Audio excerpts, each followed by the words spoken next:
ಮಹಾದೇವಿ ಅಮ್ಮ ಶ್ರೀ ಚಕ್ರವಾಸಿನಿ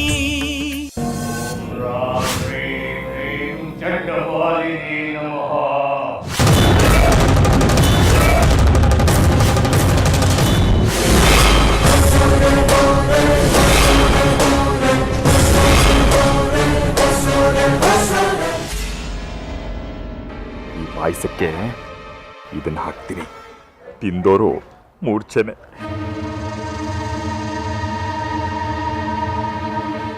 ನಮ್ಮ ಆಳ್ಗಳನ್ನ ಬಿಟ್ಟು ಬಾಯಿ ಬಿಡಿಸ್ತೀನಿ. ನೀವೇನು ಬಾಯಿ ಬಿಡಿಸ್ಬೇಕಾಗಿಲ್ಲ, ಅವಳಾಗಲೇ ಬಾಯಿ ಬಿಟ್ಟಾಗಿದೆ. ವಿಗ್ರಹನ ತಂದು ನನ್ಗೊಪ್ಸೋ ಆಗಿದೆ.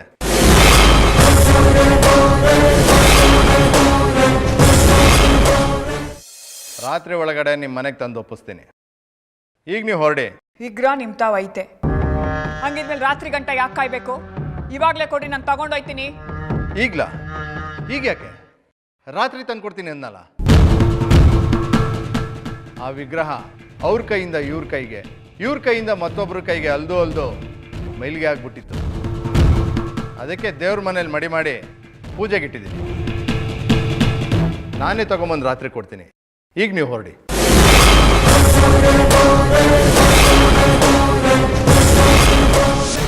ಭದ್ರಾಕಾರ ಸಮುದ್ರಾಪಾರ ಹಿಮಾದ್ರಿ ಪ್ರೋದ್ಬಲ ರುದ್ರ ರೌದ್ರಾನಂ ಸಹರಿದ್ರ ಗಾತ್ರ ನಿಯುಕ್ತಾನಂ ನಿಟ ರುದ್ರ.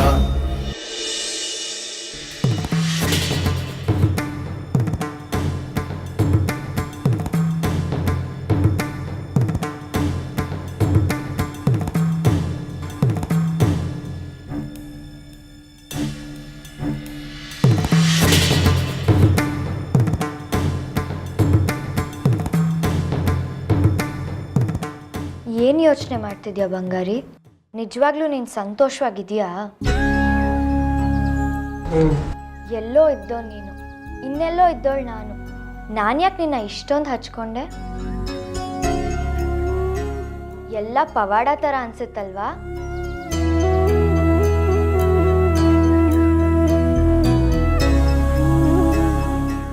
ಬಂಗಾರಿ, ನನ್ನ ಜೊತೆ ಕೊನೆವರೆಗೂ ಇರ್ತೀಯ ಅಲ್ವಾ? ನಾವಿಬ್ರು ಸಂತೋಷವಾಗಿ ಜೀವನ ಪೂರ್ತಿ ಕಳಿತೀವಿ ಅಲ್ವಾ? ನೋಡು, ಅರಿಹಂತಪುರದ ಶಿವರುದ್ರನ್ಗೆ ನಾನೊಬ್ಳೇ ಮಗಳಿರೋದು. ನನ್ನ ಗಂಡ ಆಗೋ ನೀನು, ಈ ಇಡೀ ಆಸ್ತಿ ನಿನಗೋಸ್ಕರನೇ ಮೀಸಲು.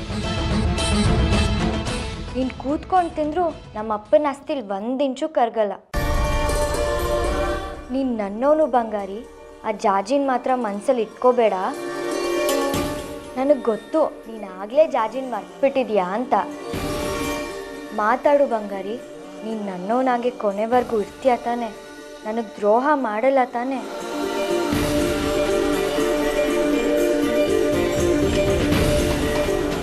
ಇನ್ನೊಬ್ಬರಿಗೆ ಮೋಸ ವಂಚನೆ ಮಾಡಿ ನನಗೆ ಗೊತ್ತಿಲ್ಲ ದೇವಿಕಾ. ಅಷ್ಟು ದಿನ ಅಮ್ಮನವ್ರು ತಾಸಿದ ದಾರಿಯಲ್ಲೇ ನಡೆದಿದ್ದೀನಿ. ಇನ್ನು ಮುಂದೆ ಕೂಡ ಅದೇ ದಾರಿಯಲ್ಲಿ ನಡೀತೀನಿ. ನನ್ನ ದಾರಿ ನನಗೆ ಸ್ಪಷ್ಟವಾಗಿದೆ. ನಾನು ಅದೇ ದಾರಿಯಲ್ಲಿ ಹೋಗ್ತೀನಿ.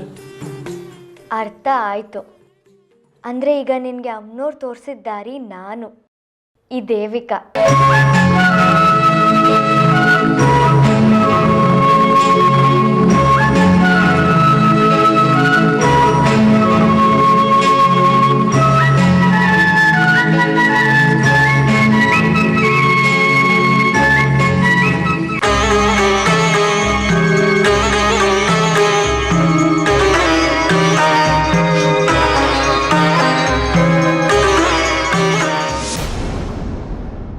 ಚಪ್ಪಲಿ ಕಾಯೋ ದಾಸ ನನ್ನ ಮಗಳಿಗೆ ಮೋಡಿ ಮಾಡಿದ್ದಾನೆ. ನನ್ನ ಆಸ್ತಿ ಮೇಲೆ, ಮಗಳ ಮೇಲೆ ಕಣ್ಣು ಹಾಕಿದ್ದಾನೆ. ನನ್ನ ಅಳಿಯಾಗಿ ಈ ಅರಿಯಂತಪುರಕ್ಕೆ ಯುವರಾಜ ಆಗಕ್ಕೆ ಹೊರಟಿದ್ದಾನೆ. ನಾನು ಹೊಡೆದಿದ್ದ ಏಟಿಗೆ ಪ್ರತಿಯಾಗಿ ನನ್ನ ಮಗಳಿಗೆ ಹೇಳ್ತೀನಿ ಅಂತ ಹೆದರ್ಸ್ತಿದ್ದಾನೆ. ಈಗಲೇ ಹಿಂಗೆ ಆಡೋನು. ಏನಾದರೂ ನನ್ನ ಗೆಳೆಯ ಆಗ್ಬಿಟ್ರೆ ನನ್ನ ಕೈಗೆ ಚಂಪ್ ಕೊಟ್ಬಿಟ್ಟು ನನ್ನೇ ಮನೆಯಿಂದ ಓಡಿಸ್ಬಿಡ್ತಾನೆ. ಇನ್ನವನು ಜೀವಂತವಾಗಿರಬಾರ್ದು. ಅವನು ಜೀವಂತವಾಗಿದ್ರೆ ನನಗೆ ಉಳಿಗಾಲ ಇಲ್ಲ. ರಾಮಕೃಷ್ಣ, ಯಜಮಾನ್ರೆ, ಏನಾದರೂ ಮಾಡಿ ಸಮಯ ಸಾಧಿಸಿ ಬಂಗಾರಿನ ಮುಗಿಸಿ ಮೂಟೆ ಕಟ್ಟಿ ನದಿಗೆ ಬಿಸಾಕು. ಯಜಮಾನ್ರೆ ಪಾರಹಿ ಮಾತೃ ಬಂಗಾರಿ ಮುಗಿಸ್ಬೇಕಷ್ಟೇ. ಸರಿ ಯಜಮಾನ್ರೆ. ಗಾತ್ರ ನಿಯುಕ್ತಾನಂ ನಿಟ ರುದ್ರ ಗುರುಪುತ್ರ ಕೃತ ದಿಗ್ವಿಕ್ತಿ ಕೃತ ವಿದ್ಯುಚ್ಚಾಲನ ರುದ್ರ. ಇದು ಶಿವರುದ್ರನ ಮನೆ, ಅಂದರೆ ಈ ಮನೆ. ಇದು ಹಜಾರ, ಇದು ದೇವ್ರ ಮನೆ. ಈ ಹಜಾರದ ಮಧ್ಯದಲ್ಲಿ ಶಿವರುದ್ರ ಸದಾ ಕೂತಿರ್ತಾನೆ. ವಿಶಾಲವಾದ ಮನೆ. ಇಲ್ಲಿ ನೋಡು, 4 ಕಡೆ 4 ಬಾಗಿಲು.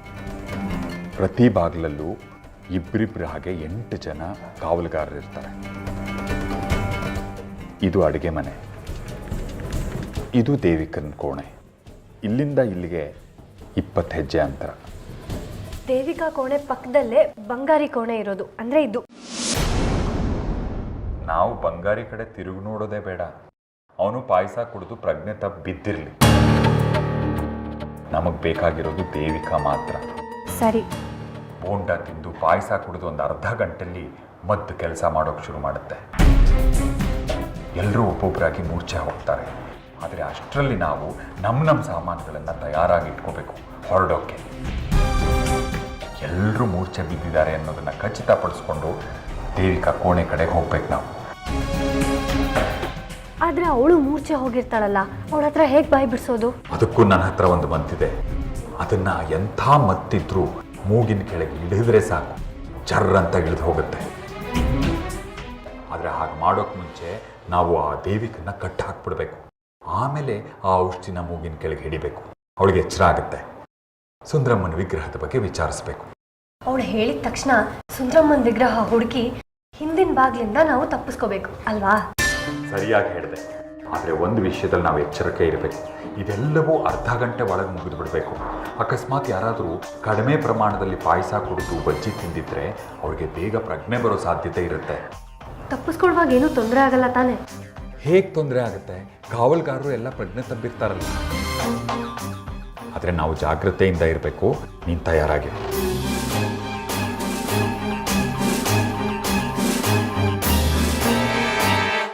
ವಿರೂಪಾಕ್ಷ, ಇವತ್ತೇ ಆ ಶಿವರುದ್ರಪ್ಪನ ಮನೆಗೆ ನುಗ್ಗಿ ಆ ವಿಗ್ರಹವನ್ನ ನಮ್ಮ ವಶಕ್ಕೆ ಪಡ್ಕೊಳ್ಳೋಣ.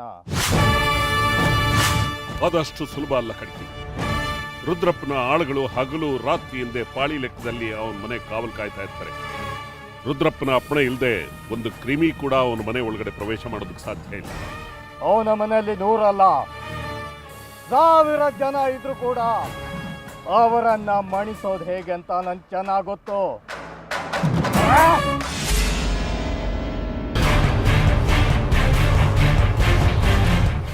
ಇದನ್ನ ಪ್ರಯೋಗಿಸಿದ್ರೆ ಸಾಕು, ಅದೆಷ್ಟೇ ಜನ ಇದ್ರು ಕೂಡ ಇದರ ಪ್ರಭಾವದಿಂದ ಮೂರ್ಛೆ ಹೋಗ್ತಾರೆ. ನಮ್ಮ ಕಾರ್ಯ ಸುಲಭವಾಗುತ್ತೆ.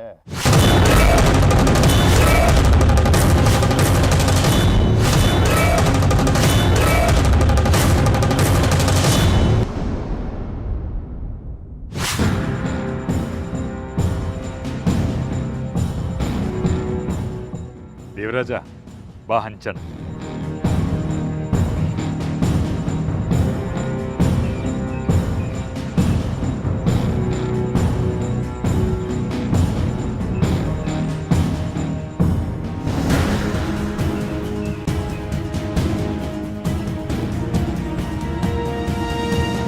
ಕೊಡು ಪಾಯಸ ಕೊಡು. ತಗೊಳ್ಳಿ ತಗೊಳ್ಳಿ ತಗೊಳ್ಳಿ ತಗೊಳ್ಳಿ ತಗೊಳ್ಳಿ ತಗೊಳ್ಳಿ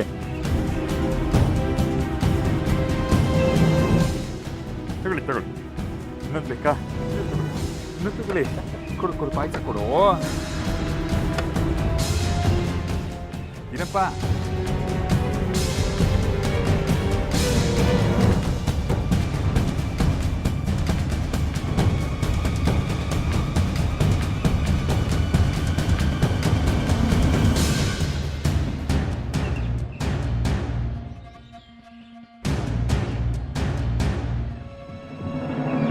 ಶಿವಣ್ಣ, ತಗೊಳ್ಳಿ ಬೋಂಡವ. ಪಾಯಸ ಕೊಡು. ತಗೊಳ್ಳಿ ತಗೊಳ್ಳಿ ತಗೊಳ್ಳಿ. ಚಿನ್ನಪ್ಪ ಬನ್ನಿ. ನಿಲ್ಸು ನಿಲ್ಸು ನಿಲ್ಸು ನಿಲ್ಸು ತಗೋ ಮೊದಲು ಇದನ್ನು ತಗೋ ಪಾಯಸ ಕೊಡು ತಿನ್ನಿ ಇನ್ನೊಂದು ಬೇಕಾ ತಗೊಳ್ಳಿ ಪರವಾಗಿಲ್ಲ ಅಯ್ಯ ಪರವಾಗಿಲ್ಲ ತಗೋ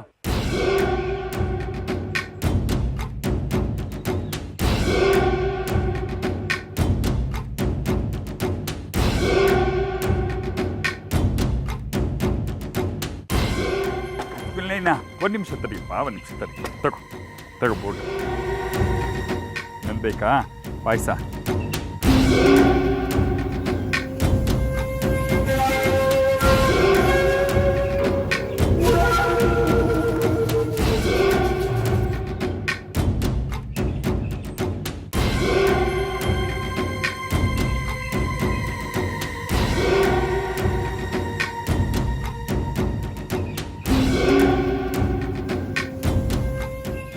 ರಾಮಕೃಷ್ಣ ತಗೋಪ್ಪ ಬೋಂಡ ತಗೋ ಪಾಯಸ ಇನ್ನೊಂದು ಬೇಕಾ ತಗೋಪ್ಪ ಇರಲಿ ತಗೋ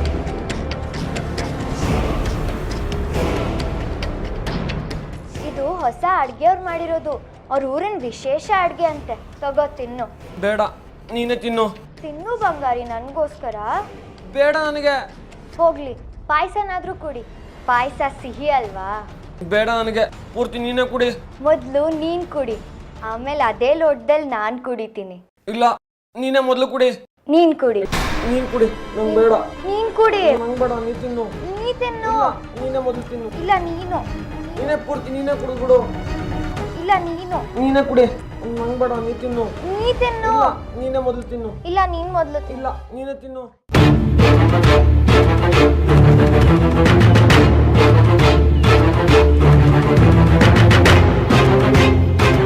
ಜಾಜಿ ಅಂತೂ ಇಂತೂ ನಾನು ಬೋಂಡ ಪಾಯಸ ಎಲ್ರಿಗೂ ಹಂಚ್ಬಿಟ್ಟೆ ಯಾರನ್ನೂ ತಪ್ಪಿಸ್ಲಿಲ್ಲ ನೋಡಬೇಕಿತ್ತು ಹೇಗೆ ತಿಂದ್ರು ಕುಡಿದ್ರು ಗೊತ್ತಾ ನಾ ಮುಂದು ತಾ ಮುಂದು ನನಗೊಂದು ಇನ್ನೊಂದು ಅಂತ ಇನ್ನು ಅರ್ಧ ಗಂಟೆ ಕೆಲಸ ಮಾಡೋಕ್ಕೆ ಶುರು ಮಾಡುತ್ತೆ ನಾನು ಬೋಂಡಕ್ಕೆ ಹಾಕಿರೋ ಸೊಪ್ಪು ಪಾಯಸಕ್ಕೆ ಹಾಕಿರೋ ಚೂರ್ಣ ಪವಾಡ ಮಾಡಿಬಿಡುತ್ತೆ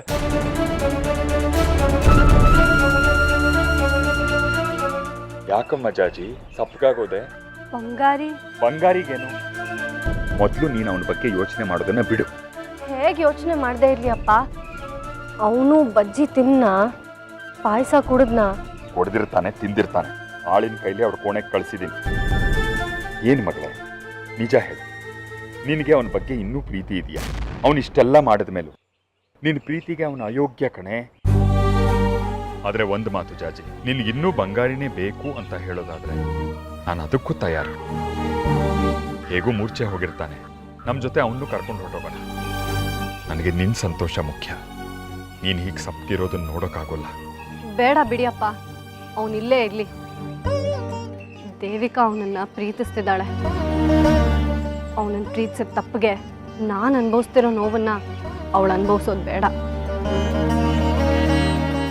ಬಂಗಾರಿ ನನ್ನ ಬದುಕಲ್ಲಿ ಮುಗ್ದೋದ ಅಧ್ಯಾಯ ಅವನು ಅವನ ಪ್ರೀತಿ ನಿಮ್ಗಿಂತ ದೊಡ್ಡದೇನಲ್ಲ ಬಿಡಿಯಪ್ಪ ಜಾಜಿ ಎಷ್ಟು ವಿಶಾಲ ಹೃದಯ ನಿಂದು ಆದರೆ ನಿನಗೆ ಬರೀ ನೋವುಗಳೇ ತುಂಬಿದೆ ಒಂದು ಕಷ್ಟ ತೀರ್ತು ಅಂದರೆ ಅದ್ರ ಹಿಂದೆ ಇನ್ನೊಂದು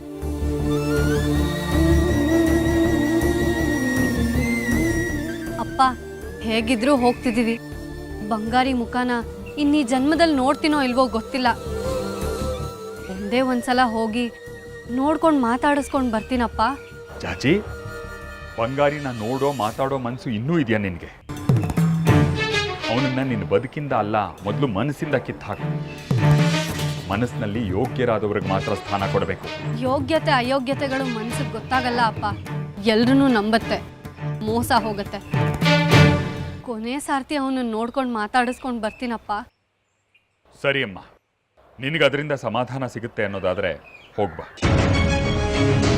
ಆದರೆ ಒಂದು ಮಾತು, ನಮ್ಮ ಯೋಜನೆ ಬಗ್ಗೆ ಅವನ ಹತ್ರ ಬಾಯಿ ಬಿಡಬೇಡ. ಅವನೇನಾದರೂ ಅದನ್ನು ದೇವಿಕಂಗೆ ಹೇಳಿದ್ರೆ ಕೆಲಸ ಕೆಡುತ್ತೆ. ಅವನೀಗ ದೇವಿಕನ ಪರ. ನಮ್ಗೆ ಅಪಾಯ ತಪ್ಪಿದ್ದಲ್ಲ ಆಗ. ಹುಷಾರು. ಅದ್ರ ಬಗ್ಗೆ ಏನು ಹೇಳಲ್ಲ. ಇಷ್ಟು ದಿನದ ನಮ್ಮ ಒಡನಾಟಕ್ಕೆ ಮಂಗಳ ಹಾಡು ಬರ್ತೀನಿ.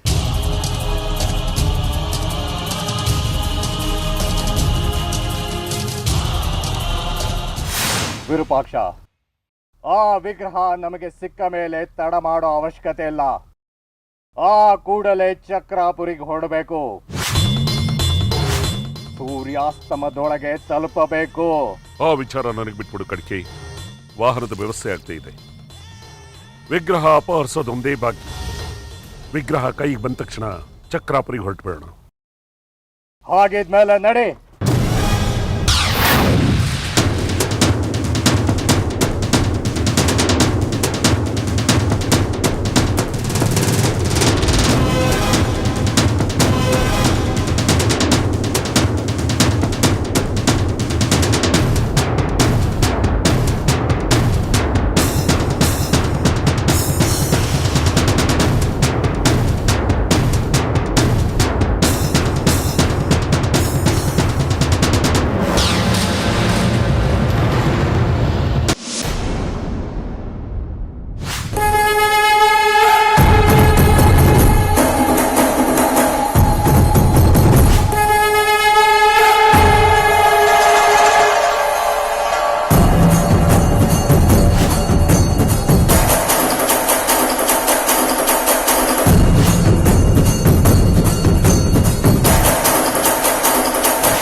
ಜಾಜಿ,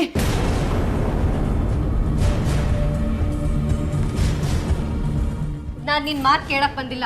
ನನ್ನ ಮಾತು ಹೇಳಿ ಹೋಗೋಣ ಅಂತ ಬಂದೆ ಅಷ್ಟೇ. ಹಣ ಅಂತಸ್ತು ನಿನ್ನನ್ನು ಇಷ್ಟು ಬದಲಾಯಿಸತ್ತೆ ಅಂತ ನನಗೆ ಗೊತ್ತಿರಲಿಲ್ಲ. ನೀನು ಬದಲಾದೆ.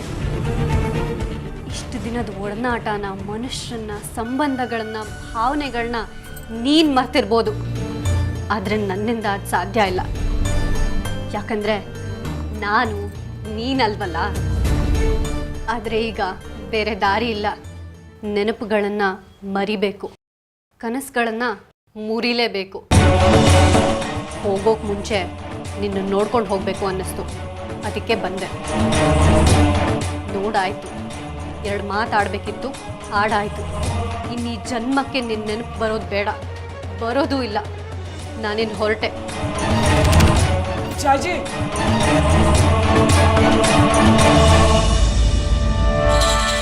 ಜಾಜಿ ಎಲ್ಲಿ ಹೊರಟೆ? ಬಿಟ್ಬಿಡು ನನ್ನನ್ನು. ನಿನಗೆ ಕೊನೆದೊಂದು ವಿದಾಯ ಹೇಳಬೇಕಾಗಿತ್ತು. ಹೇಳಾಯ್ತು. ಬಿಡು ನನ್ನ ಕೈನ. ಒಂದು ನಿಮಿಷ ನನ್ನ ಮಾತು ಕೇಳು. ನಾನು ದೇವಿಕನ್ ಮದುವೆ ಆಗ್ತಿಲ್ಲ ಕಣೆ. ನನ್ನ ಮಾತು ನಂಬು.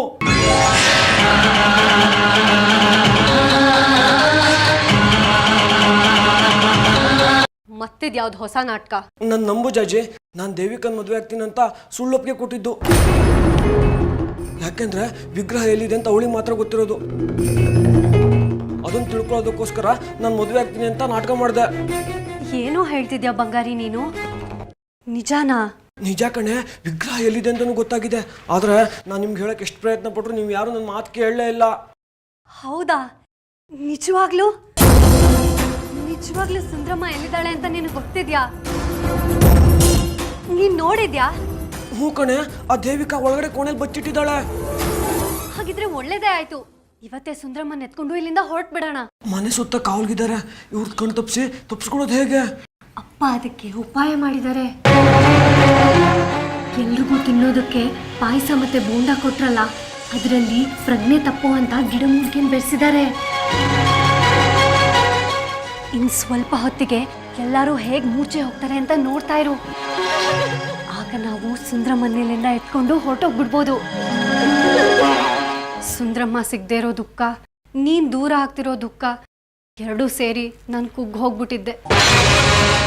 ಈಗೆಲ್ಲ ಸರಿ ಹೋಯ್ತು ನೋಡು. ಸುಂದ್ರಮ್ಮನೂ ಸಿಕ್ಕಿದ್ಲು, ನೀನು ಸಿಕ್ದೆ. ಸುಂದ್ರಮ್ಮನೇ ನಮ್ಮನ್ನು ಕಾಪಾಡ್ಬಿಟ್ಲು.